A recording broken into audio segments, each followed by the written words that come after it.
I heard you're a spin instructor, and I just wanted you to have this. Do you wear onesie? I do not wear ones. Okay, this one's good. You should try onesies. I might try it now. 8-year top 25 fast casual executive, president and CEO of Wow Bao, Mr. Geoff Alexander, and most importantly, spin instructor. Look at that. I got this for you. Does this look like you? Is that supposed to be me? That's supposed to be you. I mean, you got good gray going on. This is someone worked on this for weeks. I heard you're a spin instructor, and I just wanted you to have this. I'll have one for me and one more you can have. What do you think? I'll put it right back here, right over there. Do we like this? Yeah, it's beautiful. Now, do you wear onesie? I do not wear ones. Okay, this looks good. You should try onesies. I might try it now. Okay. All right. This is getting a picture, but I'm afraid what you would do with the picture. This is coming your way in like 48 hours. All right, we're sending this to you.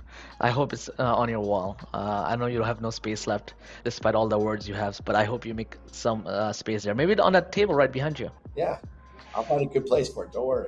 Geoff, how you doing, sir? I'm well. Thank you for having me. Thank you for joining. I've begged you for 15 years, and you finally said yes.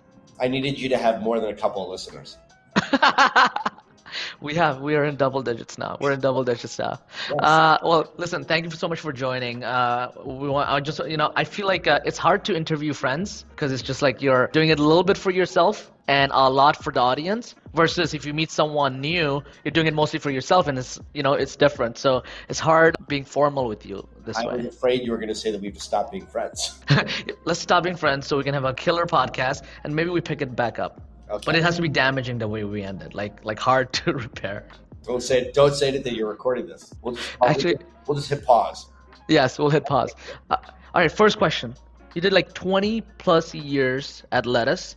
30. 30 years at Lettuce. Last week was 30 years. You just your anniversary, and you joined what, like a couple of days right after college, 9 days after college. Is this true? I joined Lettuce May 24th, 1993. 9 days out of college. Wow. Who stays at a job that long anymore? What happened? Why did you do it? What's great about Lettuce is, for those who don't know Lettuce Entertain You, it's a privately held restaurant group based in Chicago. We operate in 6 or 7 states with a number of different concepts. And for me, I've worked on 10 or 12 different concepts.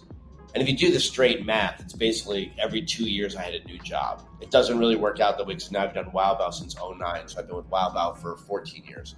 But prior to that, from 1993 to 2009, I worked on about 7, 8, 10 concepts, which is almost like every 2 years you had a new job, new cuisine, new location, new restaurant, new people to work with, new customers to deal with. So that keeps you fresh, that keeps you invigorated, that keeps you, hungry for more. Why stay with them for that many years? Because I'm sure you got, every couple of years or every couple of months, someone else was like, hey, come join us. Why did you say, I'm staying, I have more to do?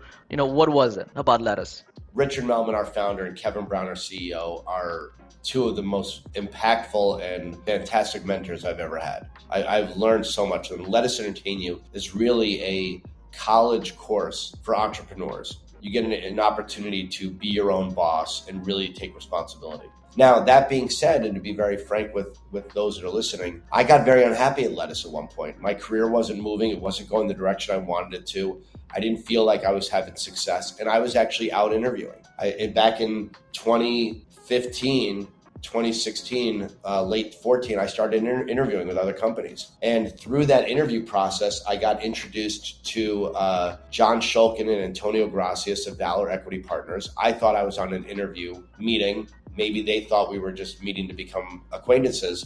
But from that exchange, they ended up being the private equity group that purchased Wow Bao.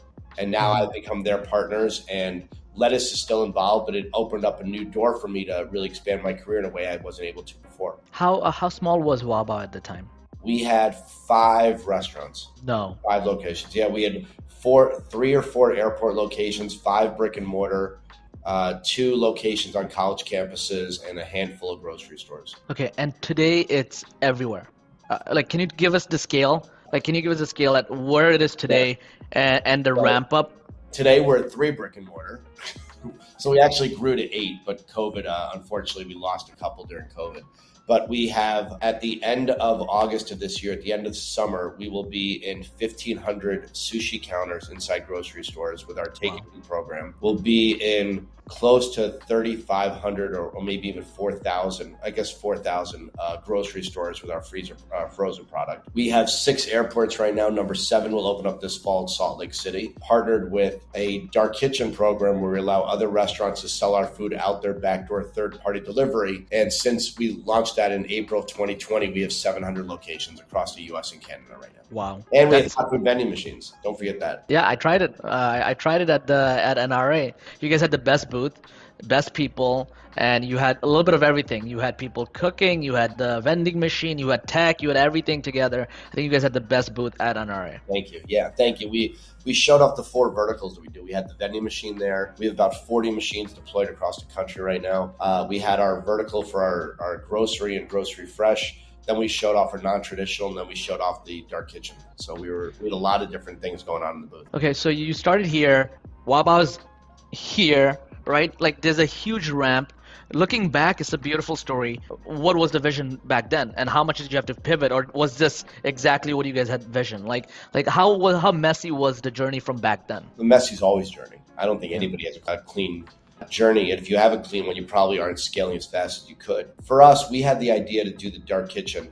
What happened was in late 2019, John Schulke, my partner from Valor, and I were talking about how do we want to grow the brand. And Valor owns other restaurants, and Lettuce has other restaurants. And during the conversation, a comment was made, why don't we just sell our product to these other restaurants for them to do third-party delivery? And it was like one of those light bulbs, like all the lights in the building flickered on and off at the same moment. It was like an aha moment. So we built out training materials, third-party delivery relationships, supply chain got more robust. And we launched in January of 2020 with 1 location.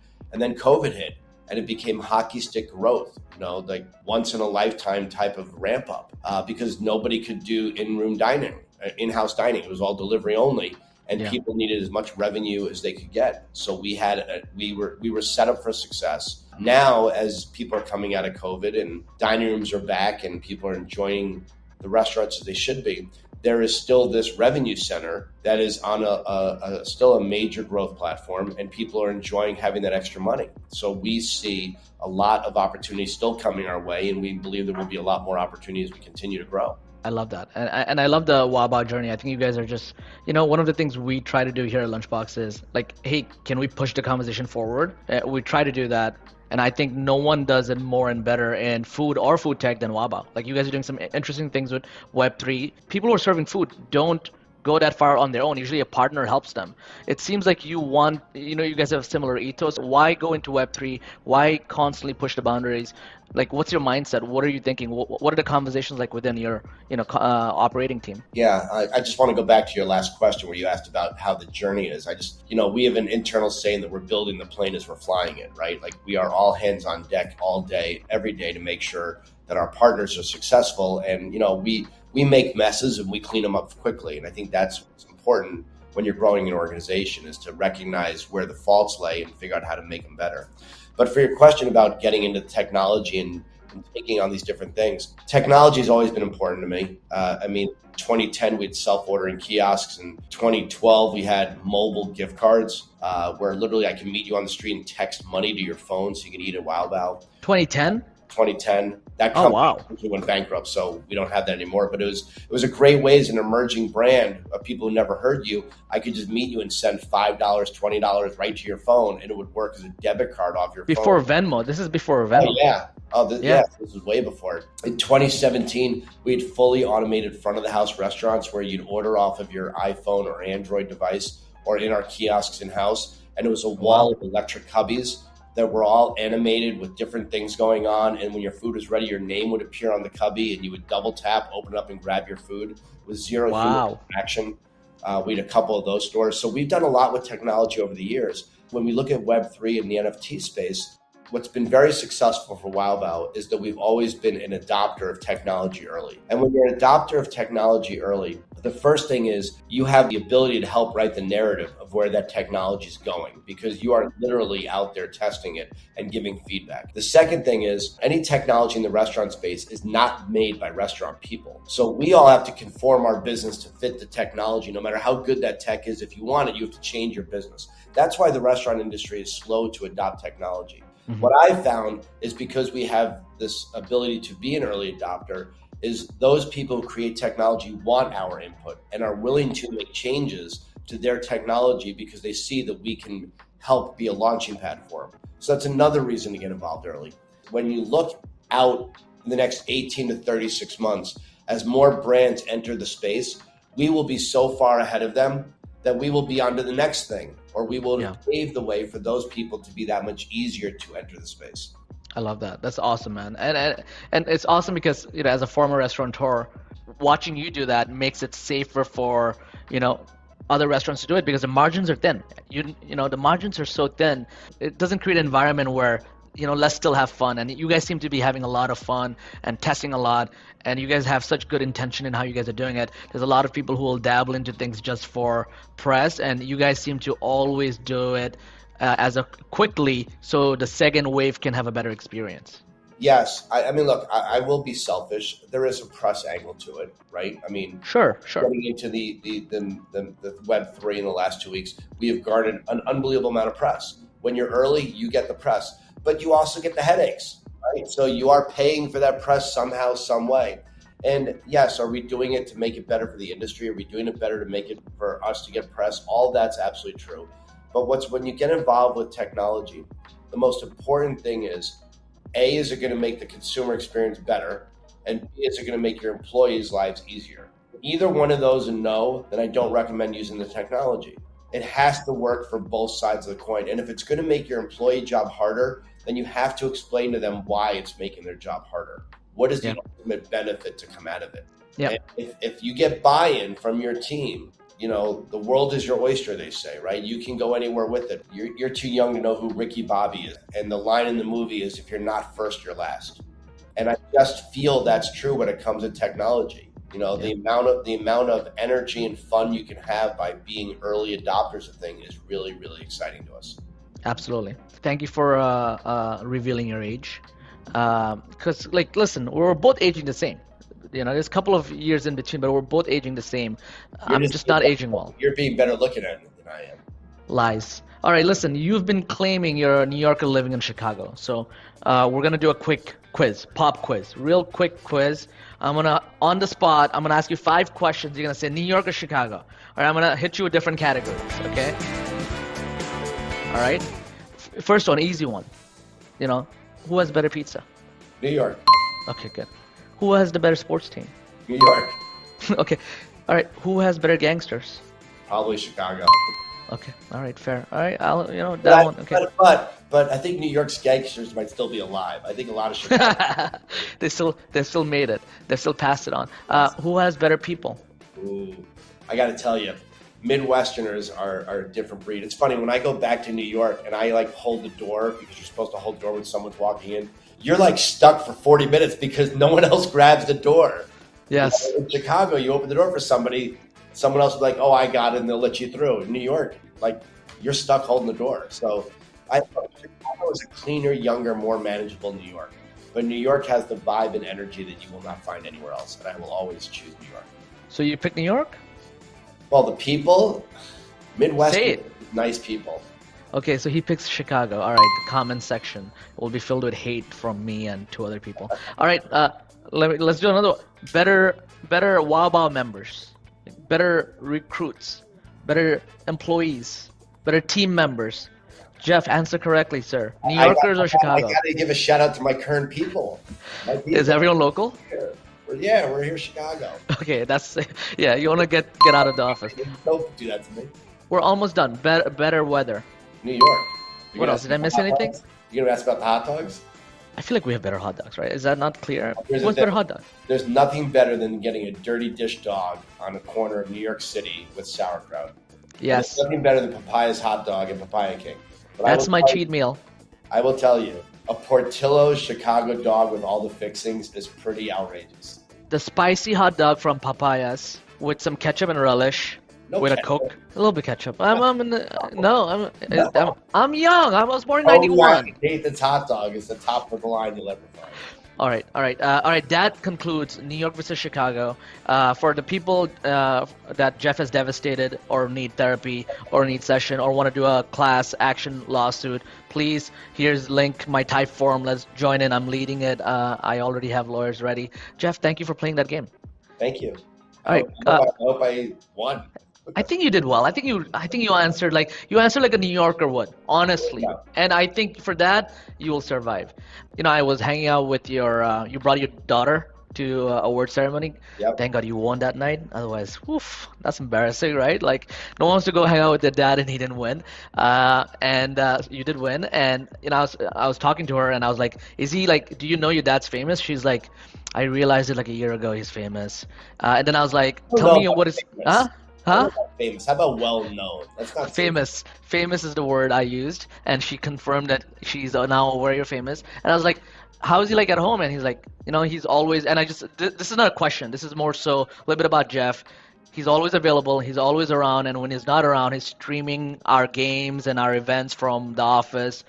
Why is that so important to you? How are you able to balance the two? Did it come with time, or you always were like family first and let's invest in that? So you're going to get very personal here, and you're going to make me answer questions you probably aren't ready to hear the answers to. But I lost my father when I was 8, and when I was 29, I lost my mother, and at 37ish, I lost my sister. And family is important. You make time for your employees. All of us talk about how you have to make time for your employees.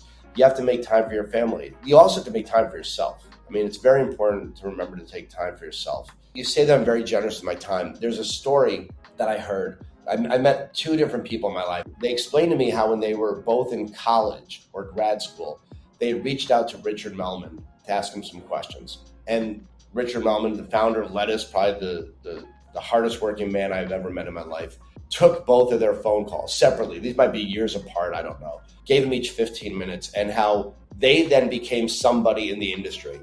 And they always remembered the generosity that Rich gave. And what I've learned over time from just hearing that conversation was the hardest thing for us to give to people is our time. We're so busy. But the hardest thing for someone to ask for is your time. Because if you're too busy to give them your time, you just shot them down. They have heartache. It's a lesson that it's going to deter them from asking for help in the future. So when someone asks you for your time, you have to give it. And I'm not saying you give people hours of the day. Usually 5 minutes or 10 minutes will answer what they need. But it's going to mean more to that person than it's ever going to mean to us giving it. However, eventually, it's going to mean more to us giving it to them than it is actually for them to receive it. It just there's an inflection point where that changes. And for me to be present for my daughter's, basketball games or graduations or prom nights or birthdays, or just to have family dinner, and to be there for my son and take him to his basketball practice. And I'm going away to father-son sleepaway camp for 3 days. Shoot me in the head. But I'm doing it for him. These are things that we have to do. It's important for us. It's important for them. And it's really, at the end of the day, it's what we're all here for, right? We're all here to impact one another in a positive way. And if you lose sight of that, then we're not doing what we're supposed to be doing. And the only reason why I'm able to find balance, and this is important, is because I have a fantastic team. And I have my team's back when they need to go do things, and they have my back when I need to go do things. And it's important to recognize that everybody has a life outside of work, and everybody's struggling to find balance. And once you find that balance, you have to teach other people how to find that balance. It's hard. Not everybody wants the balance, but the balance exists if you find a way to it. I don't really know what to say except that was so profound. I have my mind racing of all the things I can do differently as a leader and as a person at home because of what he just said. And I hope people who are watching take away something similar and are similarly at loss for words, which I'm usually not. I love that. I love that, and I really appreciate that, and I appreciate you sharing that. And I'm sure that was not the easiest, but I just you're the man. No, I appreciate it. Look, you only have your children at an age for so long. And my daughter's 24 now. And look, there's a period of time where your children love you, can't be without you, and then want nothing to do with you. But then they come back to you. And if you miss that part where they love you and can't be without you, and you fall into that phase where I don't want you around because experience independence, you don't understand me now, it's the rebel years, we've all been there. You've missed so much and you can't get it back. And it's not fair. It's not fair to them, and it's definitely not fair to us. And growing up in the way that I did, you learn how important it is to have that person by your side. There's gonna be no greater cheerleader. No one's ever gonna have your back more than your parents will. They just won't. So you have to be that good parent to your employees and to your children and to your spouse or your partner, whoever it may be. You got to be that rock. And you got to find time for yourself. I've had a fantastic therapist for 23 years. Guys taking me from therapy to executive coach to life coach to now just, a steam valve where I can just open it up and explode and speak. This person is the same person, or is same person for all these same years. Person? I can't imagine starting over and having to vomit up my whole, get somebody up to speed, right? Like, this guy better never retire. But leaders need ways to educate ourselves, motivate ourselves, inspire ourselves, and be able to vent. And if you're a leader and you're not finding ways to keep yourself motivated, if you're not finding ways to educate yourself, if you're not finding things around you to inspire yourself, and you're not finding ways around you to release what we're dealing with, the old saying is lonely at the top. We don't have people to share with. I chair a CEO group for other restaurateurs, and that is an outlet for me to share and vent business side. But we all have personal side, and that's where my therapist comes in. And then education, inspiration, motivation. You gotta read, you gotta meet people, you gotta visit things, you gotta experience. That's how you become a better leader, and it's an everyday process. I love it. Podcast thought we were gonna have, everybody. Listen, why have a podcast that anyone wants to have, but the ones that were your passion just poured out of the screen? I want to go for a run now. I'm just amped up listening to you, man. You're inspiring. I'm sure this took a long time, but you are great you're just a great friend, a great person at home, and are building one of the greatest brands a restaurant has seen. And I'm just appreciative to watch you do it, be around you in your orbit. And I'm just grateful for you to join us on this podcast. Thank you. I appreciate you, Nabil. Thank you very much. Absolutely.